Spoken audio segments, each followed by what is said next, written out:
राधा स्वामी जी साखी।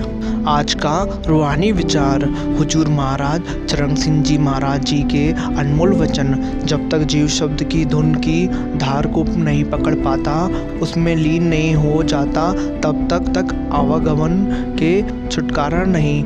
लोग कहते हैं हम कल भजन कर लेंगे, नहीं तो अगले जन्म कर लेंगे। तुम्हें क्या पता यह तुम्हारा पहला जन्म है या चौथा, और फिर अगले जन्म का क्या पता कहाँ जन्म होगा, क्या माहौल होगा।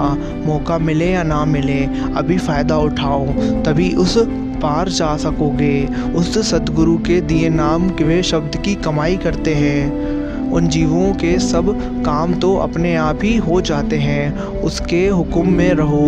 पूर्ण संतों के वचन परमात्मा के वचन होते हैं। अपने आप को शब्द के साथ जोड़कर रखो। एक बार जो शब्द धुन पकड़ ली जाए, फिर वो तुम्हें कभी नहीं छोड़ेगी। कई बार ध्यान अच्छी तरह नहीं लगता, लेकिन शब्द धुन 24 घंटे अंतर में बज रही है। प्रकाश हमेशा ऊपर ही है, बस ध्यान लगाने की ज़रूरत है। ध्यान तब बनेगा जब हम भजन सिमरन करेंगे। गल्ला बात नाल नहीं ध्यान बनता। जिसनु अपनी भक्ति ते अहंकार आ गया, गुरु को भी कुछ ना समझा। गुरु ने मुंह मोड़ लिया। जब उसको पता चला तो हिजड़ों की टोली में शामिल हो गया। गुरु जी के आगे जब हिजड़े नाचे, उन्होंने पहचान लिया। कहा बुल्ला, तू बुल्ले ने कहा मैं बुल्ला नहीं, मैं तो मुल्ला हाँ। गुरु जी ने उसे सीने से लगा लिया। गुरु दी खुशी हासिल से भजन सिमरन शब्दी कमाई विच की जा सकती है। नानक के घर केवल नाम। हर समस्या के 3 समाधान होते हैं। स्वीकार करें, बदले या छोड़ दें। यदि स्वीकार नहीं कर सकते तो बदल दें। यदि बदल नहीं सकते हो तो इसको ईश्वर पर छोड़ दें। परमात्मा के पास बैठिए इतने गहरे भाव से कि आपकी आंखों से आंसू आ जाएं, और कुछ नहीं देखें। जीवन में अपने लक्ष्य के अलावा और कुछ ना देखें। जैसे हमारे लक्ष्य को प्राप्त करने की कोशिश करते समय जो जीव हमारे साथ होती है, जो चीज़ें हमारे साथ होती हैं, वे मायने नहीं रखती, लेकिन हम उनसे गुजर कर जो बनते हैं। इसलिए प्रत्येक दिन हर चीज़ को ईश्वर की ओर से आपके पास आने के रूप में स्वीकार करें। अपने लक्ष्य को प्राप्त करने के लिए अपना सर्वश्रेष्ठ प्रयास करें। रात में सब कुछ वापस परमेश्वर के हाथों में दे दो, यह कहते हुए कि तुमने अपना सर्वश्रेष्ठ किया और बाकी उसे करने दो। प्रभु परमात्मा हाजिर नाजिर हमारे अंदर बैठा है, मगर हम उसके खबर होकर अपने अहंकार में खोए हुए रहते हैं। मौत किसी भी वक्त आकर कहेगी उठ चल, तब क्या करेंगे। हमारे सिर पर दुनिया की मान बढ़ाई का भूत सवार है। मौत के वक्त पछताने से कोई फ़ायदा नहीं होगा। उस वक्त हमारा कोई भी हमदर्द या साथ देने वाला नहीं मिलेगा। बड़े अफसोस की बात है, हम अंधे आए और अंधे ही होकर चले जा रहे हैं। ना तो हमारी अंदर की आंखें खुली, ना ही हमने नाम प्रकाश देखा और ना ही धुनी सुनी।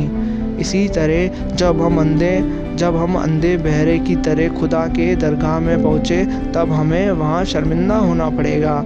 इसलिए हमें भजन सिमरन करते रहना चाहिए, मालिक के हुक्म में चलना चाहिए। कि संतों ने हमें समझाया है, हमारे अंदर परमात्मा का शब्द चल रहा है। जब हम भजन सिमरन में बैठते हैं, धीरे धीरे हमारा मन टिकने लगता है और हमारी आत्मा सिमरन के द्वारा रूहानी मंडलों में पढ़ने लगती है। हमें अनहद शब्द तक पहुँचने के लिए काम, क्रोध, लोभ, मोह, अहंकार को छोड़ना पड़ेगा। हर रोज़ भजन सिमरन में लगना पड़ेगा। जब तक हमारी आत्मा शब्द तक नहीं पहुँचती, तब तक काल के दायरे से निकल नहीं पाते। अनहद शब्द हमें पार ब्रह्म में सुनाई देगा, फिर हमारी आत्मा 84 लाख योनियों से मुक्त हो जाती है।